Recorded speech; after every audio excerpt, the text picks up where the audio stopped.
So guys, आज की advance English structure day 64 की लेसन में हम लोग कुछ नए नए सेंटेंसेस सीखने वाले हैं। तो गाइस, यहाँ पे आपको सेंटेंसेस दिख रहा है, लेकिन ये जो सेंटेंसेस है इसे सीखने के लिए, इसे ट्रांसलेट करने के लिए कौन सा स्ट्रक्चर का यूज़ करना है वो इस वीडियो में आपको स्टेप बाय स्टेप बताने वाला हूँ। तो वीडियो को आपको पूरा ध्यान से देखना है गाइस। तो चलिए सबसे पहले यहाँ जान लेते हैं सेंटेंसेस क्या क्या है। मैंने उससे दोस्ती सोच समझकर किया है। मैंने उससे दोस्ती सोच समझकर किया है। या फिर मैंने ये फैसला सोच समझकर लिया है। मैंने ये फैसला सोच समझकर लिया है। या फिर मैंने ये मोबाइल सोच समझकर खरीदा है। मैंने ये मोबाइल सोच समझकर खरीदा है। या फिर कुछ इस तरह से, मैंने उससे पैसे उधार सोच समझकर लिया है। मैंने उससे पैसे उधार सोच समझकर लिया है। तो गाइज, यहाँ पे जितने भी सेंटेंसेस आपने देखे हैं, सारे सेंटेंस में आपको एक चीज़ कॉमन दिखा होगा, और वो है सोच समझकर। सोच समझकर, सोच समझकर, ये सारे सेंटेंस में आपको कॉमन दिखा है। तो गाइज, यहाँ पे आप बात आती है, ये सवाल उठता है, जब भी किसी सेंटेंस में आपको ये बोलना हो सोच समझकर, वो मतलब जब भी किसी सेंटेंस में आप बात कर रहे हो, किसी से बात कर रहे हो, वहाँ पे आपको सोच समझकर बोलना हो। जैसे कि मैंने उससे दोस्ती सोच समझकर किया है। तो ऐसे सेंटेंस में जब भी सोच समझकर आए, तो वहाँ पे आपको इंग्लिश में एक स्ट्रक्चर का यूज़ करना है। तो आज इस वीडियो में वही स्ट्रक्चर जानने वाले हैं, कौन सा स्ट्रक्चर यूज़ करना है ऐसे सेंटेंसेस के लिए। तो गाइस, स्ट्रक्चर जानने से पहले आपको एक चीज़ बता देना चाहता हूँ, आपको वीडियो कंप्लीट देखना है, जरा भी स्किप नहीं करना है, ठीक है गाइस? क्योंकि अगर आप वीडियो स्किप करोगे तो इस तरह का सेंटेंस बनाने में आपको प्रॉब्लम आएगी, ठीक है? तो चलिए सबसे पहले जान लेते हैं वो स्ट्रक्चर कौन सा है। तो ऊपर के साइड गाइस मैंने यहाँ पे लिख रखा है, देखिए यहाँ पे सबसे पहले आपका सेंटेंस देना है। जो भी आपका मेन सेंटेंस है पहले आपको वो देना है, ठीक है?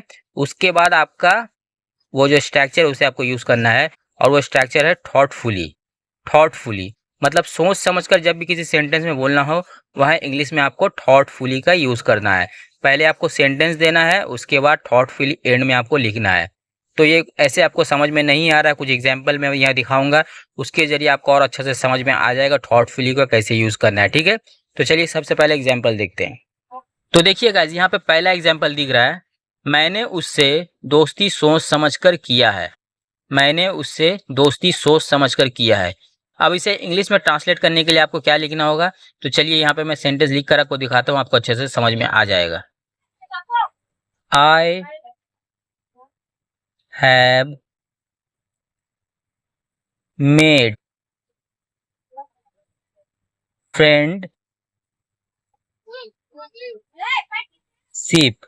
I have made friendship with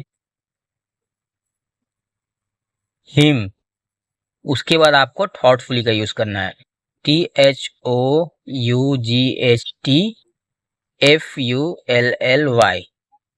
तो देखिए गाइज, यहाँ पे मैंने कैसे सेंटेंस बनाया है। सबसे पहले यहाँ पे हिंदी में सेंटेंस क्या है? मैंने उससे दोस्ती सोच समझकर किया है। तो इसे इंग्लिश में बनाने के लिए आपको पहले यहाँ पे देखिए सेंटेंस है, तो पहले यहाँ पे सेंटेंस का यूज किया गया है। I have made friendship with him. देखिए, मैंने उससे दोस्ती किया है, ये सेंटेंस है, मैंने उससे दोस्ती किया है। I have made friendship with him. उसके बाद सोच समझकर थॉटफुली, सोच समझकर थॉटफुली। ओके, चलिए नेक्स्ट एग्जाम्पल से इसे और अच्छे से समझते हैं। मैंने ये फैसला सोच समझकर लिया है। मैंने ये फैसला सोच समझकर लिया है। चलिए इसे भी ट्रांसलेट करके देख लेते हैं। I have made this decision.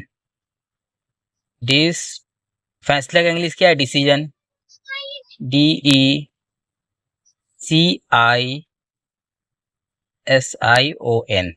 I have made the decision, made this decision. उसके बाद सोच समझकर थॉटफुली, THOUGHTFULLY।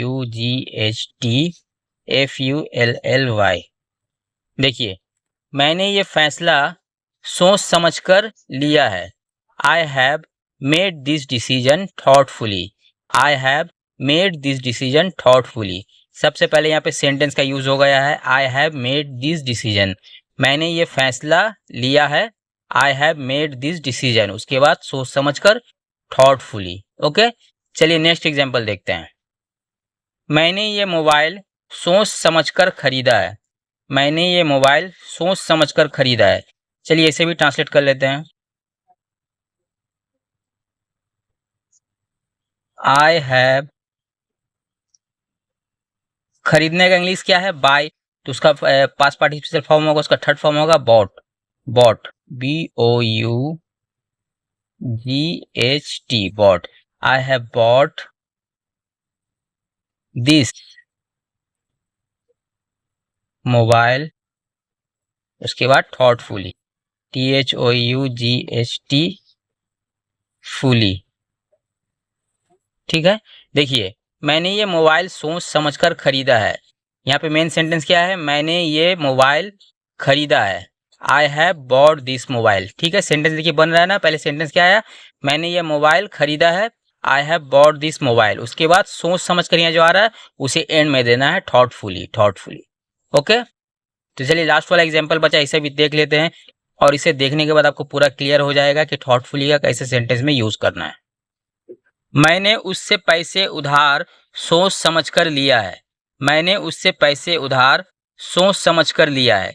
चलिए इसे भी ट्रांसलेट करके देख लेते हैं। आई हैव, उधार का इंग्लिश क्या है? उधार का इंग्लिश है बोरो, BORROWED। उधार लेने का इंग्लिश है बोरो। ठीक है, उसको तो यहाँ पे थर्ड फॉर्म होगा बोरोड। उसके बाद मनी, मनी किससे लिया है? उससे लिया है, तो यहाँ पे फ्रॉम हिम। उसके बाद लास्ट में थॉटफुली का यूज करना है, THOUGHT, फुली, थॉटफुली। देखिए मैंने उससे पैसे उधार सोच समझ कर लिया है। तो यहाँ पे सेंटेंस क्या है? मेन सेंटेंस, मैंने उससे पैसे उधार लिया है। I have borrowed money from him. ये सेंटेंस एक बन गया। मैंने उससे पैसे उधार लिया है, I have borrowed money from him. उसके बाद यहाँ पे जो है सोच समझकर, इसे इंग्लिश के टाइम में आपको लास्ट में लिखना है थॉटफुली, थॉटफुली। तो फुल सेंटेंस क्या बना? I have borrowed money from him thoughtfully. I have borrowed money from him thoughtfully. तो आई थिंक गाइज आपको समझ में आ गया होगा कि सेंटेंस कैसे बनाना है। ऐसे सेंटेंस बनाने के लिए आपको थॉटफुली का यूज करना है इंग्लिश में, और थॉटफुली कहाँ पे यूज करना है वो भी आपको समझ में आ गया होगा। ठीक है, तो गाइज आपको क्या करना है, सेम इसी तरह का एक सेंटेंस, सेम स्ट्रक्चर पे आपको एक सेंटेंस बनाना है और मेरे कमेंट बॉक्स में आपको लिखना है। ठीक है, मैं वहाँ पे देखूंगा आप सेंटेंस सही बनाए हो या गलत बनाए हो। अगर सही रहा तो वहाँ मैं करेक्ट लिख दूंगा, और नहीं तो मैं उसे करेक्शन भी कर दूंगा। ठीक है, तो गाइज मिलते हैं किसी और नए से एडवांस स्ट्रक्चर के साथ। तब तक के लिए अलविदा।